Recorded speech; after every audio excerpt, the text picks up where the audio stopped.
Hello friends, मेरा नाम है अरहान सैफ़ी और मैंने जो है आपके लिए एक चैनल क्रिएट किया है स्पेशली 9th और 10th क्लास के लिए कि 9th और 10th क्लास की साइंस सब्जेक्ट को जो है मैं आज से जो है पढ़ाने वाला हूँ। तो डेली जो है मैं लेक्चर्स अपलोड करूँगा, तो सबको जो है लेक्चर्स अटेंड करने और डिसिप्लिन का होना बहुत ज़रूरी है। तो 9th क्लास और 10th क्लास को जो है मैं इस चैनल का नाम क्या है, A for emmers, not A for apple. क्या है ये चैनल? ए फॉर एमर्स, यानी कि यहाँ पे जो है most welcome to those students जिन्होंने अपना एम सेट कर रखा है कुछ ना कुछ बनने के लिए। It may be the future doctor and future engineers. तो मेरे future doctors and future engineers, क्योंकि मैं तो यार स्पेशली यही बोलूँगा क्योंकि मैं कौन सा सब्जेक्ट पढ़ाने वाला हूँ? साइंस। क्या पढ़ाने वाला हूँ? साइंस। ठीक है ना। तो साइंस का मतलब यार, साइंस का मतलब ही होता है जानना। साइंस का मतलब क्या होता है? जानना। तो इस चैनल पे बेसिकली हम क्या करेंगे, कुछ ना कुछ नया जानेंगे, कुछ ना कुछ नया जानेंगे। तो फर्स्ट टर्म तो जो है तुम्हारा जैसे तैसे गुजर गया, फर्स्ट टर्म तो जो हमारा जैसे तैसे गुजर गया, लेकिन सेकंड टर्म को जो है बिल्कुल स्टार्टिंग से लेके चलेंगे, बेसिक से लेकर एडवांस तक लेके चलेंगे। कहाँ पे लेके चलेंगे? बेसिक से लेकर एडवांस तक। तो इस चैनल पे ए फॉर एमर्स, यानी कि वो बच्चे जिन्होंने अपना एम सेट कर रखा है, उनके लिए मैं 9th और 10th क्लास के बच्चों को क्या है डेली साइंस के लेक्चर्स क्या है अपलोड करूँगा। ठीक है ना। तो अभी जो लेक्चर मैं अपलोड करने वाला हूँ वो क्या है? 9th क्लास के लिए। किसके लिए? 9th क्लास के लिए। तो 9th क्लास का सेकंड टर्म का जो फर्स्ट चैप्टर है एटम्स एंड मॉलिक्यूल्स, हिंदी वाले भी यार साथ रहना, हिंदी में क्या? परमाणु तथा अणु। इस चैप्टर को क्या है इस लेक्चर में बेसिकली मैं क्या है स्टार्ट करने वाला हूँ। ठीक है ना। तो यार मोस्ट वेलकम सभी मेरे प्यारे प्यारे छोटे भाई और बहनों इस चैनल ए फॉर एमर्स पे, जहाँ पे मैं जो है डेली साइंस के चैप्टर्स क्या है अपलोड करूँगा। तो आज जो हम स्टार्ट करने वाले पहला चैप्टर सेकंड टर्म का 9th क्लास क्या है? चैप्टर एटम्स एंड मॉलिक्यूल्स, यानी कि परमाणु तथा अणु। तो यार बिना किसी टाइम वेस्ट किए चलो लेक्चर को स्टार्ट करते हैं। तो आज हम क्या पढ़ने वाले हैं? Atoms and molecules. ठीक है ना। एटम्स एंड मॉलिक्यूल्स, हिंदी में क्या है? परमाणु तथा अणु। तो हिंदी वाले भी जो है साथ में बने रहना। तो सबसे पहले जो है जैसा कि टर्म इंडिकेट्स कर रहे हैं एटम्स एंड मॉलिक्यूल्स, तो सबसे पहले हम एटम को ही जान लेते हैं कि एक एटम होता क्या है, एक एटम का मतलब क्या होता है। ठीक है ना। तो सबसे पहले इसी को डिस्कस कर लेते हैं। देखो कोई भी मैटर है, कोई भी मैटर या कोई भी पदार्थ है, अगर उसके हम छोटे छोटे टुकड़े करें, अगर हम उसके छोटे छोटे टुकड़े करें तो एक टाइम ऐसा आएगा कि जब तुम छोटे छोटे टुकड़े किए जा रहे हो तो एक टुकड़ा ऐसा होगा जिसको तुम फर्दर और ज़्यादा उसका टुकड़ा नहीं कर सकते, यानी कि उसको फर्दर और डिवाइड नहीं कर सकते। तो वो पार्टिकल जो डिवाइड नहीं किया जा सकता, जो इनडिविजिबल है, यानी कि उसको और ज़्यादा विभाजित नहीं किया जा सकता, उसे क्या बोलते हैं? हम एटम बोलते हैं। क्या बोलते हैं? एटम बोलते हैं। तो इस कहानी को जानने के लिए जो है सबसे पहले जो तुम्हारा योगदान रहा वो क्या रहा? इंडियन फिलोसफर महर्षि कनाड। पहला नाम क्या है? महर्षि कनाड। तो महर्षि कनाड, जैसा कि नाम इंडिकेट कर रहा है यार, ये तो अपने इंडिया का ही है, अपने भारतवासी है ये तो, है ना। तो ये कोई साइंटिस्ट नहीं था, ये क्या था? इंडियन फिलोसफर था। इंडियन फिलोसफर था जिसने बोला कि जब तुम पदार्थ को छोटे छोटे टुकड़े करोगे, एक मैटर को ज़्यादा से ज़्यादा डिवाइड करोगे, तो एक पार्टिकल ऐसा आएगा जिसको तुम फर्दर डिवाइड नहीं कर सकते, यानी कि उसका और ज़्यादा छोटा टुकड़ा नहीं कर सकते। और उसको इन भाई साहब ने क्या नाम दे दिया? परमाणु। क्या नाम दे दिया उसको? परमाणु। इन्होंने उनको बोल दिया कि उसे क्या बोलते हैं? परमाणु बोलते हैं। बात समझ में आ गई? ठीक है। एक और साइंटिस्ट जिनका नाम है डेमोक्रिटस। क्या नाम है? डेमोक्रिटस। ठीक है ना। एक और साइंटिस्ट डेमोक्रिटस, उन्होंने उस इंडिविजुअल पार्ट को क्या नाम दे दिया? एटम। क्या नाम दे दिया? एटम। एटम का मतलब ही होता है इंडिविजुअल, इनडिविजिबल, जिसे फर्दर डिवाइड नहीं किया जा सकता, जिसे और ज़्यादा डिवाइड नहीं किया जा सकता। तो एटम्स एंड मॉलिक्यूल्स चैप्टर में सबसे पहला टर्म क्या हमने पढ़ा? एटम पढ़ा। तो इस एटम की जानकारी के लिए हम बहुत पुरानी जो है कहानी को लेके आए।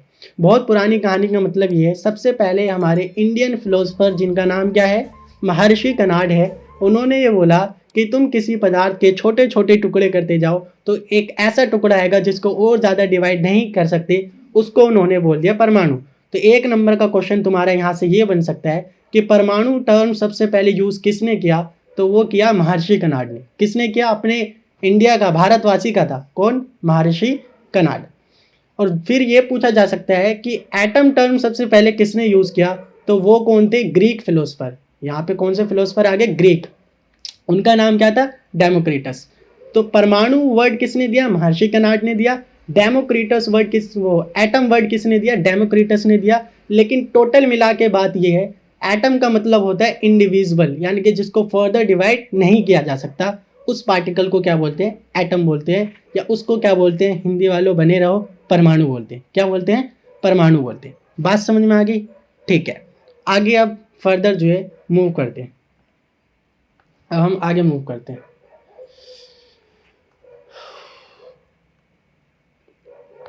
अब 2 साइंटिस्ट और आए, 2 साइंटिस्ट और आए। एक का नाम है लेवोजियर और एक का नाम है तुम्हारा प्राउस्ट। क्या नाम है? Lavoisier and Proust.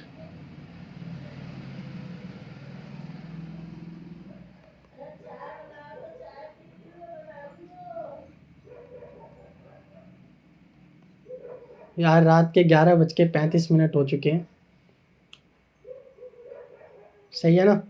सब सो रहे होते हैं तो लेक्चर रिकॉर्ड करने का एक अलग ही मज़ा है, बिल्कुल शांति, है ना?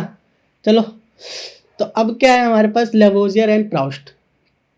तो ये 2 साइंटिस्ट है, एक क्या है? लेवोजियर और एक क्या है? प्राउस्ट। अरे यार ये मिट गया। Lavoisier and Proust. तो इन दोनों साइंटिस्टों ने क्या किया? एक लॉ दिया, जिस लॉ का नाम क्या है? लॉ ऑफ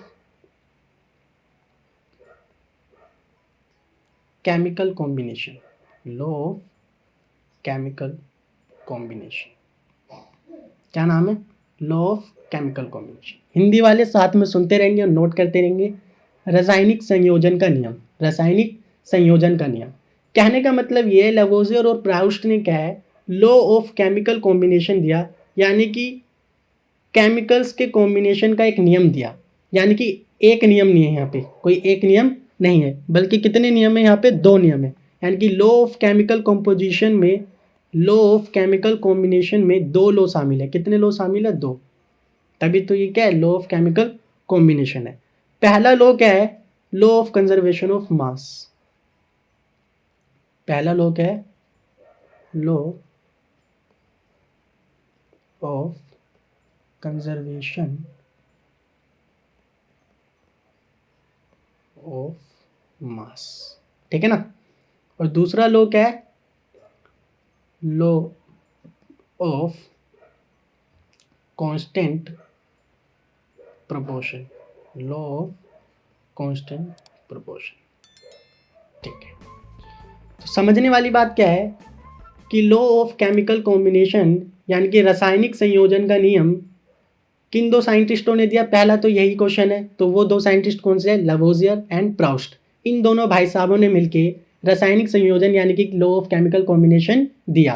और वो लॉ ऑफ केमिकल कॉम्बिनेशन यानी कि कोई एक नियम तो है नहीं, तो कितने नियम याद रखने? 2 नियम याद रखने। कितने नियम याद रखने? 2 नियम याद रखने। तो पहला नियम क्या हो गया? Law of conservation of mass. दूसरा क्या हो गया? Law of constant proportion. Law of constant या डेफिनेट प्रोपोर्शन। तो हिंदी वाले भी सुन लो, law of conservation of mass को क्या बोलते हैं? द्रव्यमान संरक्षण का नियम। और लॉ ऑफ कांस्टेंट प्रोपोर्शन को क्या बोलते हैं? स्थिर अनुपात का नियम। क्या बोलते हैं? स्थिर अनुपात का नियम। तो देखो, इन दोनों का फंडा जो है मैं तुम्हें एक ही इक्वेशन से क्लियर कर दूंगा। किससे क्लियर करूंगा? एक ही रिएक्शन से मैं तुम्हें ये क्लियर कर दूंगा। बस तुम्हें क्या आना चाहिए? पानी बनाना आना चाहिए। क्या बनाना आना चाहिए? पानी बनाना आना चाहिए। तो पानी बनाना सीख लेते हैं। चलो, मैंने बोला ना, चाहे लॉ ऑफ तुम्हारा कंजर्वेशन ऑफ मास हो या लॉ ऑफ कांस्टेंट प्रोपोर्शन हो, यानी कि तुम्हारा द्रव्यमान संरक्षण का नियम हो या स्थिर अनुपात का नियम हो, इन दोनों को मैं तुम्हें जो है एक ही केमिकल इक्वेशन से समझा दूंगा। और इस इक्वेशन को क्या बोल रहा हूँ मैं? पानी बनाना। क्या बोल रहा हूँ? पानी बनाना। देखो कैसे समझते हैं एग्जाम्पल से। ये क्या है? हाइड्रोजन। ये क्या है? ऑक्सीजन। और ये बन गया तुम्हारा पानी। क्या बात है, कितनी प्यार से बन गया ना। नहीं, बहुत मेहनत लगती है। ये जो है ऐसे ही तुमने हाइड्रोजन और ऑक्सीजन को मिला दिया और पानी बन गया, इतना आसान काम नहीं है। बल्कि बहुत ज़्यादा जो है हाई प्रेशर के साथ मेंटेन रख के तब जाके इसको पॉसिबल किया जा सकता है। चलो वो बात की बात है। यहाँ से क्या समझना है तुम्हें, यहाँ पे हाइड्रोजन के कितने एटम है, 2 एटम है। हाइड्रोजन के कितने एटम है, 2 एटम है या 1 मॉलिक्यूल है। ऑक्सीजन के कितने एटम है, 2 एटम है या 1 मॉलिक्यूल है। यानी कि हाइड्रोजन का 1 मॉलिक्यूल जब ऑक्सीजन के 1 मॉलिक्यूल्स के साथ रिएक्ट कर रहा है तो पानी दे रहा है। क्योंकि यहाँ पे 2 हाइड्रोजन है, यहाँ पे भी 2 हाइड्रोजन है, वेरी गुड। लेकिन यहाँ ऑक्सीजन के कितने एटम है, 2 एटम है, तो यहाँ भी कितने होने चाहिए, 2 होने चाहिए। या फिर एक काम करते हैं, इधर हम हाफ लिख देते हैं, आधा कर देंगे तो क्या हो जाएगा, आधा कर देंगे तो क्या हो जाएगा, इक्वल हो जाएगा। बात समझ में आ रही है कि इधर हाफ मॉलिक्यूल ऑफ हाइड 1 molecule of hydrogen react with half molecule of oxygen to give 1 molecule of water.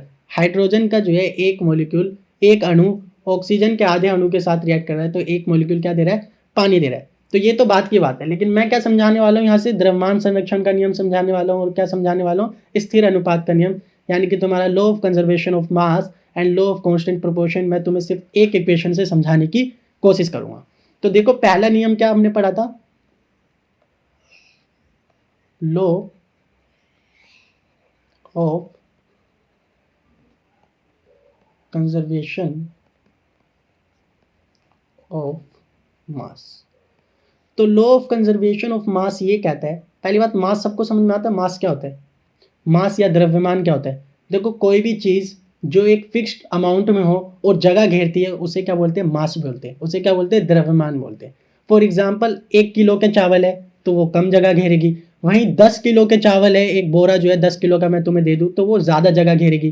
तो 1 किलो वाले चावल का मास कम है क्योंकि वो कम जगह घेरी है, 10 किलो वाले चावल का मास ज़्यादा है क्योंकि वो ज़्यादा जगह घेरी है। तो हर एक चीज़ का क्या है, अपना अपना एक अलग अलग क्या होता है, मास होता है, यानी कि द्रव्यमान होता है। बात समझ में आ रही है। वो हर एक चीज़ जो जगह घेरती है और जिसके पास कुछ अमाउंट होता है उसे क्या बोलते हैं, मास बोलते हैं। जैसे एक गिलास में पानी भरूँ तो कम पानी भरेगा, एक बाल्टी में पानी भरूँ तो ज़्यादा पानी भरेगा। तो गिलास वाले का मास या द्रव्यमान कम है, बाल्टी वाले का मास या द्रव्यमान ज़्यादा है। तो सबको मास समझ में आ गया। बात है law of conservation of mass, mass का कंजर्वेशन। तो ये क्या बोलता है कि मास क्या रहता है, कंजर्व्ड रहता है। मास क्या रहता है, कंजर्व्ड रहता है, यानी कि संरक्षित रहता है। कहने का मतलब ये है कि मास को ना तो खत्म किया जा सकता है ना ही दोबारा बनाया जा सकता है। यानी कि द्रव्यमान को ना ही पुनः उत्पन्न किया जा सकता है ना ही उसे खत्म किया जा सकता है।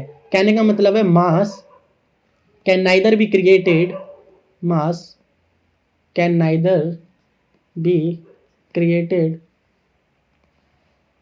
Nor be destroyed, nor be destroyed, nor be destroyed. कहने का मतलब है मास को ना ही खत्म किया जा सकता है ना ही दोबारा बनाया जा सकता है। यानी कि द्रव्यमान को ना तो तुम दोबारा बना सकते हो ना ही उसको खत्म कर सकते हो। बात समझ में आ रही है। अब मैंने बोला मैं लॉ ऑफ कंजर्वेशन ऑफ मास हो या कुछ भी हो, मैं एक इक्वेशन से समझाऊंगा, पानी बनाने से। किससे समझाऊंगा, पानी बनाने से। किससे समझाऊंगा, पानी बनाने से। तो हाइड्रोजन का मास कितना होता है, एक हाइड्रोजन एटम का मास होता है 1 यूनिट। कितना होता है, एक, मान लेते हो 1 ग्राम। कितना होता है, 1 ग्राम। वही ऑक्सीजन का कितना होता है, एक ऑक्सीजन एटम का होता है 16, लेकिन यहाँ पे कितने ऑक्सीजन है, 2, तो 16 दूनी 32, 16 दूनी 32 ग्राम। बात समझ में आ रही है, ठीक है। और पानी का कितना होता है, पानी का निकाल लो। हाइड्रोजन के कितने, 2, एक का 1 होता है तो 2 का 2 ग्राम, प्लस ऑक्सीजन, एक ऑक्सीजन का कितना होता है 16, तो 16 2 18 ग्राम। तो पानी का कितना आ गया, 18 ग्राम। ठीक है ना। तो हाइड्रोजन H2 का कितना हो जाएगा, 2 ग्राम। कितना हो जाएगा, 2 ग्राम। ठीक है ना। तो इसको अप्लाई करते हैं, इसको क्या करते हैं, अप्लाई करते हैं।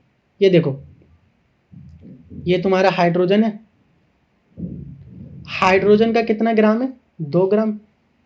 हाइड्रोजन का कितना है, 2 ग्राम। ये तुम्हारा ऑक्सीजन वाला है। अब ऑक्सीजन का कितना होता है, 32। देखो ना, ऑक्सीजन का कितना होता है, 32, लेकिन यहाँ पे कितने ऑक्सीजन के, हाफ। कितने ऑक्सीजन के मॉलिक्यूल है, हाफ। तो 32 का आधा कितना हो गया, 16 ग्राम। 32 का आधा कितना हो गया, 16 ग्राम। ठीक है ना। और पानी का कितना होता है, 18 ग्राम। पानी का कितना होता है, 18 ग्राम, जैसा कि हमने यहाँ पे निकाल लिया। अब तुम देखो कि 2 ग्राम हाइड्रोजन मिलके 16 ग्राम ऑक्सीजन के साथ क्या 16 और 2 को प्लस करोगे तो 18 नहीं आएगा? बात समझ में आ रही है? कहने का मतलब ये है कि रिएक्टेंट साइड में भी 18 ग्राम है और प्रोडक्ट साइड में भी क्या है, 18 ग्राम है। कहने का मतलब ये है कि जितना तुमने हाइड्रोजन और ऑक्सीजन दिया उतना ही क्या बन गया, पानी बन गया।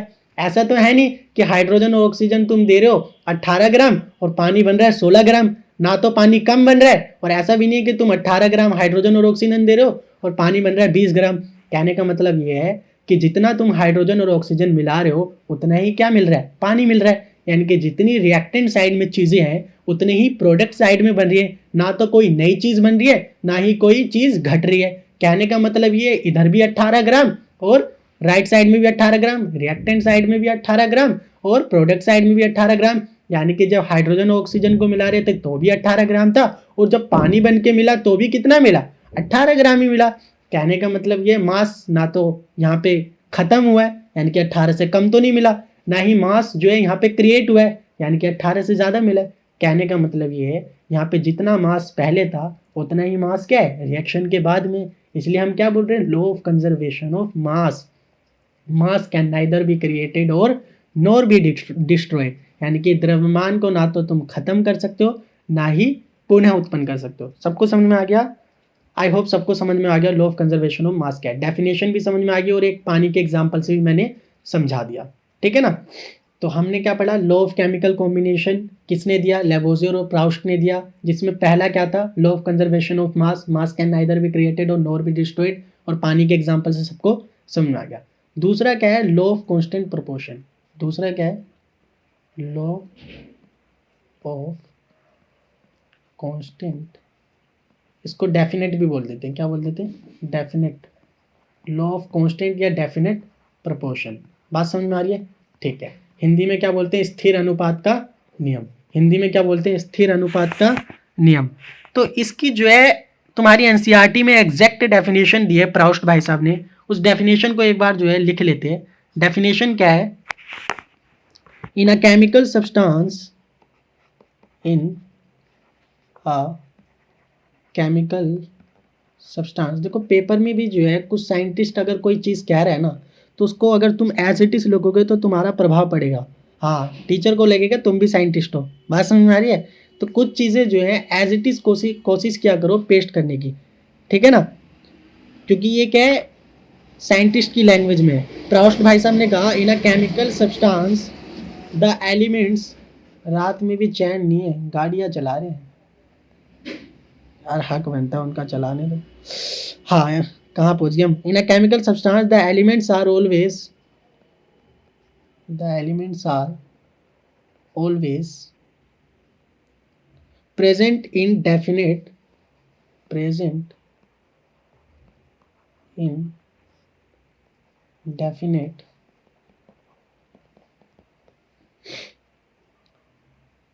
proportion by mass, proportion by, ये तो क्या हो गई, डेफिनेशन होगी। किसकी डेफिनेशन है, लॉ ऑफ कांस्टेंट प्रोपोर्शन या डेफिनेट प्रोपोर्शन, स्थिर अनुपात का नियम।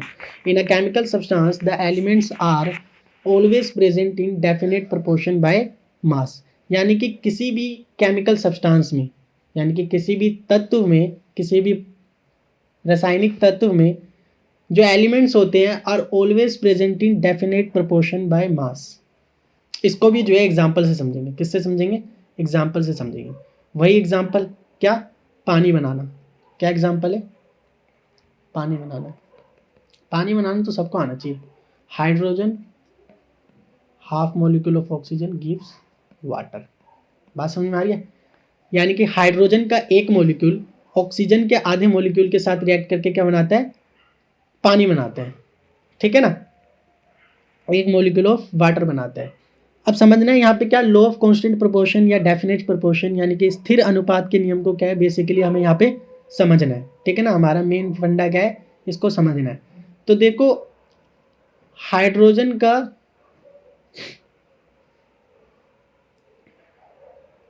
कितना ग्राम है, एक हाइड्रोजन के लिए 1 ग्राम, 2 के लिए कितना हो गया, 2 ग्राम।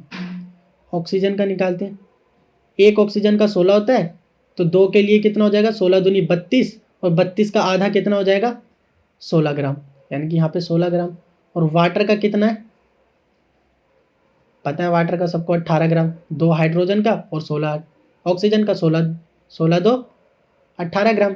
ठीक है, तो देखो 2 ग्राम 16 ग्राम मिलके क्या बना रहा है 18 ग्राम। अगर मैं इन सबको 2 से डिवाइड कर दूँ, 2 के पहले से डिवाइड कर दूँ तो 1 ग्राम, 2 8 16 8 ग्राम, 2 9 18 9 ग्राम। सबको क्या कर दिया मैंने 2 से डिवाइड कर दिया। तो कहने का मतलब ये है 1 ग्राम हाइड्रोजन जब 8 ग्राम ऑक्सीजन के साथ मिक्स होता है तो 9 ग्राम क्या मिलता है, पानी मिलता है। 9 ग्राम पानी मिलता है। अब लॉ ऑफ डेफिनेट प्रोपोर्शन ये बोलता है कि तुम हाइड्रोजन और ऑक्सीजन का 1 ग्राम और 8 ग्राम मिलके क्या बनाता है 9 ग्राम। अब ये बोलता है तुम पानी चाहे हिंदुस्तान में बनाओ, इंडिया में बनाओ, या तुम इस पानी को पाकिस्तान में बनाओ या किसी भी कंट्री में बनाओ, लेकिन चीज बदलने वाली नहीं है। कहने का मतलब ये है अगर तुम्हें 9 ग्राम वाटर चाहिए, 9 ग्राम यानी कि 9 ग्राम, अगर 9 ग्राम तुम्हें पानी चाहिए तो तुम्हें हाइड्रोजन 1 ग्राम लेना ही पड़ेगा 8 ग्राम ऑक्सीजन के साथ। ऐसा नहीं है कि 1 ग्राम हाइड्रोजन का ले लिया और 7 ग्राम ऑक्सीजन का ले लिया तो 9 ग्राम क्या दे देगा, पानी दे देगा। पॉसिबल ही नहीं है। या 8 ग्राम पानी दे देगा, ये भी पॉसिबल नहीं है। कहने का मतलब ये है, ये जो चीज लिखी है ना हमने कि 1 ग्राम ऑक्सीजन मिल रहा है 8 ग्राम, 1 ग्राम हाइड्रोजन मिल रहा है 8 ग्राम ऑक्सीजन के साथ, तो 9 ग्राम क्या मिल रहा है, पानी मिल रहा है। या ऐसे देख लो 2 ग्राम हाइड्रोजन 16 ग्राम ऑक्सीजन के साथ 18 ग्राम क्या दे रहा है, पानी दे रहा है। ये क्या है, फिक्स अमाउंट है। ये क्या है, फिक्स अमाउंट है। इतनी ही चीजें मिलेंगी तो ये चीज जो है हमें मिलेगी। बात समझ में आ रही है? इसमें तुम कोई भी हेरफेर नहीं कर सकते। चाहे इस पानी को तुम हिंदुस्तान में बनाओ या पाकिस्तान में बनाओ, होगा क्या, जब तुम 1 ग्राम हाइड्रोजन दोगे 8 ग्राम ऑक्सीजन के साथ तो 9 ग्राम क्या मिलेगा, पानी मिलेगा। क्या मिलेगा, पानी मिलेगा। यानी कि ये रेशो चेंज होने वाला नहीं है। यानी कि 1:8 इज इक्वल टू क्या मिलेगा, 9 मिलेगा। 1:8 इज इक्वल टू क्या मिलेगा, 9 मिलेगा। यानी कि ये रेशो चेंज होने वाला नहीं है कि एक जो तुम्हें रेशो लेना है किसका, हाइड्रोजन का, यानी कि 1 ग्राम, 8 रेशो लेना है किसका, ऑक्सीजन का, यानी कि 8 ग्राम, तो 9 रेशो किसका मिलेगा, पानी का मिलेगा। यानी कि 9 ग्राम क्या मिलेगा, पानी मिलेगा। ये चीज कहीं भी बदलने वाली नहीं है। ये हमेशा क्या रहेगी, फिक्स रहेगी, कांस्टेंट रहेगी, डेफिनेट रहेगी। इसको तुम चेंज नहीं कर सकते। इसी को क्या बोलते हैं, लॉ ऑफ कांस्टेंट प्रोपोर्शन बोलते हैं। यानी कि तुम्हारा लॉ ऑफ डेफिनेट प्रोपोर्शन बोलते हैं। आई होप सबको समझ में आ गया होगा। तो मैंने बोला था ना यार, वादा किया था तो निभाना पड़ेगा। कि मैंने बोला था लॉ ऑफ कॉम्बिनेशन यानी कि तुम्हारे 2 ही हैं, लॉ ऑफ कंजर्वेशन ऑफ मास और लॉ ऑफ डेफिनेट प्रोपोर्शन, यानी कि तुम्हारा द्रव्यमान संरक्षण का नियम और स्थिर अनुपात का नियम। मैं एक ही इक्वेशन से तुम्हारा जो है सोल्व कर दूंगा। वो क्या है, पानी बनाना। वो क्या है, पानी बनाना। पानी बनाने से मैंने तुम्हें दोनों को क्या है, समझा दिया। एक बार फिर से जो है तुम्हें रिवाइज करा देता हूँ ताकि कोई दिक्कत ना आए, ताकि कोई दिक्कत ना आए। ठीक है ना, एक बार फिर से जो है रिवाइज करा देते हैं। क्या रिवाइज करना है, वही law of conservation of mass and law of definite या कांस्टेंट प्रोपोर्शन, द्रव्यमान संरक्षण का नियम और स्थिर अनुपात का नियम। और ये दिया किसने था, ये दिया था लेवोजियर और प्राउस्ट ने। किसने दिया था, लेवोजियर और प्राउस्ट ने। आई होप सबको समझ में आ गया होगा। फिर से एक बार जो है मैं तुम्हें रिवाइज करा देता हूँ। एक ही एग्जाम्पल तुम्हें याद रखना है, क्या, पानी बनाना। पानी कैसे बनाओगे, हाइड्रोजन लिया, ऑक्सीजन लिया, मिल गया तुम्हारा क्या, पानी, है ना। बैलेंसिंग के लिए क्या करोगे, यहाँ 2 हाइड्रोजन है, कितने हाइड्रोजन है, 2। यहाँ भी कितने हैं, 2 हाइड्रोजन। यहाँ ऑक्सीजन 2 है, यहाँ 1 है, तो यहाँ पे क्या कर दो, 1 कर दो, यानी कि इसको आधा कर दो, तो कितना हो जाएगा, 1 ऑक्सीजन। कहने का मतलब ये है कि अब क्या हो गया, इक्वेशन बैलेंस हो गया। अब देखो हाइड्रोजन, 1 हाइड्रोजन का होता है 1 ग्राम, लेकिन यहाँ 2 हाइड्रोजन है तो कितने हो गए, 2 ग्राम। 1 ऑक्सीजन का होता है 16 ग्राम, लेकिन 2 थे तो 16 दूनी 32, उसका भी आधा कर दिया तो कितना हो गया, 16 ग्राम। कितना हो गया, 16 ग्राम। वाटर का कितना होता है, 18 ग्राम। वाटर का कितना होता है, 18 ग्राम। तो पहला लॉ क्या था, law of conservation of mass. Law of conservation of mass ये बोलता है कि ना ही तुम मास को खत्म कर सकते हो, ना ही मास को तुम एक्स्ट्रा बना सकते हो। सिंपल सी बात है, दिखाई भी दे रहा है। 2 ग्राम हाइड्रोजन 16 ग्राम ऑक्सीजन के साथ मिलोगे तो 18 ही मिलेगा ना, क्या मिलेगा, पानी। तो जितनी चीजें तुमने दी उतनी ही मिली, उससे ना तो कम मिली, ना तो 16 मिली, ना 14 मिली, ना 15 मिली, मिली तो क्या 18 मिली, ना ही 18 से ज्यादा मिली। जितनी चीज दी थी उतनी मिल गई, इसलिए इसे क्या बोलते हैं, लॉ ऑफ कंजर्वेशन ऑफ मास, द्रव्यमान संरक्षण का नियम। द्रव्यमान ना तो खत्म हुआ ना ही एक्स्ट्रा बना, इसी को क्या बोलते हैं, law of conservation of mass. Mass क्या रहा, कंजर्व रहा। पहला लॉ सबको समझ में आ गया, ठीक है। इसी इक्वेशन से मैंने दूसरा लॉ समझाया, क्या, law of constant proportion. Law of constant proportion यानी कि जो सब्सटेंसेस के प्रोपोर्शन होते हैं किसी भी केमिकल रिएक्शन में, वो क्या रहते हैं, कांस्टेंट रहते हैं। वो क्या रहते हैं, कांस्टेंट रहते हैं। जैसे हमने बात करी, इन पूरे को मैं 2 के पहाड़े से डिवाइड कर दूं तो 2 एकम 2, 2 अठे 16, 2 निम 18, यानी कि एक हाइड्रोजन और ऑक्सीजन का 8 रेशो 9 रेशो किसका देगा, पानी का देगा। ये रेशो चेंज होने वाला नहीं है, चाहे तुम पानी जो है हिंदुस्तान में बनाओ, पाकिस्तान में बनाओ, अमेरिका में बनाओ, या जो है इस दुनिया से बाहर जाके बनाओ, लेकिन अगर तुम पानी बनाओगे तो रेशो सेम रहेगा। रेशो क्या रहेगा, सेम रहेगा। कहने का मतलब ये है, अगर तुम हाइड्रोजन का 1 रेशो दे रहे हो तो उसका 8 गुना रेशो तुम्हें ऑक्सीजन देना पड़ेगा, तब जाके वो इक्वल होके क्या देंगे, 9 क्या देंगे, पानी के मॉलिक्यूल देंगे। ये रेशो चेंज होने वाला नहीं है। कभी अगर तुमसे कोई बोल दे, अभी तुमसे अगर कोई बोल दे कि जो पानी बनता है वो 1 रेशो 7 इज इक्वल टू 8 बनता है, वो कह रहा है कि 1 हाइड्रोजन 7 ऑक्सीजन के साथ मिलके 8 क्या देता है, पानी का मॉलिक्यूल देता है, तो तुम उसको बोल देना कि तू गलत बोल रहा है। तू क्या बोल रहा है, गलत बोल रहा है, क्योंकि हमने पढ़ा है कि 1 हाइड्रोजन 8 ऑक्सीजन के रेशो के साथ 9 देता है, यानी कि ये क्या है, फिक्स्ड प्रोपोर्शन है। किसी भी केमिकल रिएक्शन, जैसे ये केमिकल रिएक्शन दिख रही है ना पानी बनाने की, इस रिएक्शन में जो भी सब्सटेंसेस होते हैं वो मास के अकॉर्डिंग क्या होते हैं, फिक्स प्रोपोर्शन में रहते हैं। कहने का मतलब ये 1 ग्राम हाइड्रोजन है तो 8 ही ग्राम ऑक्सीजन के साथ मिलके वो 9 ग्राम पानी देगा। ऐसा नहीं है कि 1 ग्राम तुमने हाइड्रोजन ले लिया और 7 ग्राम जो है तुम्हारा ऑक्सीजन आके 8 ग्राम क्या दे दे, पानी दे दे, तो ये चीज क्या हो जाएगी, गलत हो जाएगी। ये चीज क्या हो जाएगी, गलत हो जाएगी। ये चीज क्या हो जाएगी, गलत हो जाएगी। तभी तो बोल रहे हैं लॉ ऑफ कांस्टेंट प्रोपोर्शन, यानी कि जो तुम्हारा प्रोपोर्शन होता है किसी भी केमिकल सब्सटेंस का, जो रेशो होता है वो क्या रहता है, कांस्टेंट रहता है। कांस्टेंट यानी कि उसको बदल नहीं सकते। अगर 1 हाइड्रोजन है तो 8 ऑक्सीजन 9 ही पानी देगा, इसमें तुम हेर फेर नहीं कर सकते। इसलिए क्या बोलते हैं इसे, लॉ ऑफ कांस्टेंट प्रोपोर्शन बोलते हैं। और डेफिनेशन भी हमने लिखी थी, in a chemical substance the element are always present in a definite proportion by mass. किसी भी केमिकल सब्सटेंस में जो भी तुम्हारा एलिमेंट होता है उसका मास से प्रोपोर्शन क्या होता है, कांस्टेंट होता है। यानी कि यहाँ पे 1 ग्राम है तो 1 ही की बात होगी, 8 ग्राम है तो 8 ही की होगी, तभी 9 ग्राम पानी मिल रहा है। इसके साथ तुम हेर फेर नहीं कर सकते। ये नहीं कह सकते कि तुमने जो है 1 इधर दिया, 4 दिया तो 5 बन गया, बिल्कुल गलत है। ये हमने लिख दिया तो ये क्या है, फिक्स्ड है। अब तुम चाहे किसी भी देश में जाके बनाओ, ये क्या रहेगा, कांस्टेंट रहेगा। इसीलिए क्या बोलते हैं इसे, लॉ ऑफ कांस्टेंट या डेफिनेट प्रोपोर्शन। आई होप सबको यहाँ तक जो है समझ में आ गया होगा। क्लास को जो है यहीं पे ख़त्म करते हैं, ठीक है ना। आई होप सबको यार समझ में आ गया होगा, बहुत बेसिक से पढ़ाया, आसानी से समझ में आ गया होगा। कोई भी अगर डाउट बने तो उस डाउट को जो है तुम कमेंट सेक्शन में लिख देना और बता देना यार वीडियो कैसी लगी। अगर अच्छी लगी हो तो लाइक कर देना, और यार मुझे पता है तुम दोस्तों के साथ शेयर ज़रूर करोगे। हाँ, निस्वार्थ नहीं होना, अपने आप नॉलेज गेन नहीं करना, ज्ञान को बांटना चाहिए। ज्ञान को क्या करना चाहिए, बांटना चाहिए। अगर तुम्हें लगी क्वालिटी है, अगर तुम्हें लगा जो पढ़ाया गया उसमें थोड़ी सी भी क्वालिटी है, तो उस क्वालिटी को अपने दोस्तों के साथ क्या करना है, शेयर करना। तो जितने भी दोस्तों को तुम जानते हो उस तक ये क्या है, लेक्चर को पहुंचाना है, ताकि जो तुम्हें समझ में आया वो तुम्हारे दोस्त को भी समझ में आ सके। और कमेंट सेक्शन में कोई भी डाउट हो तो बता देना, वीडियो कैसी लगी ये भी बता देना, ठीक है ना। तो मिलते हैं अगले लेक्चर में, तब तक के लिए अल्लाह हाफिज़, गुड बाय, टेक केयर।